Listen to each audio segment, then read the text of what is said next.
గెలుస్తాడు, పైన పక్కా టీడీపీ వస్తారు, కూటమి అభ్యర్థులు గెలుస్తారు. ఈజీ ఉండదు, టఫ్గా ఉంటుంది. ఈ మా ఆదినారెడ్డి వచ్చినాడు కాబట్టి ఆయన అభివృద్ధి కాదు, అది అంటే అభివృద్ధి అంటే అది కాబట్టి పక్కా గెలుస్తాడు.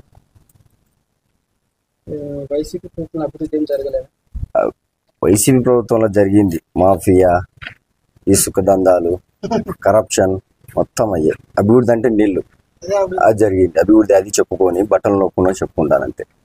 పోటీ కాదు, ఆయన పక్కా గెలుపు అయిపోయింది. పోటీ అంటే అదే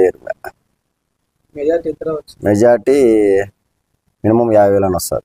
భూపేశ్ రెడ్డి పక్క 30 ఏళ్ళ చరిత్ర తిరగరాస్తాడు భూపేశ్ రెడ్డి. వయసు కోటలను బద్దలు కొడుతున్నాడు భూపేశ్ రెడ్డి.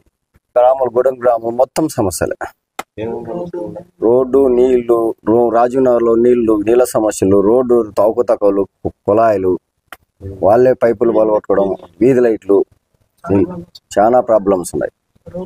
రోడ్లు లేవు.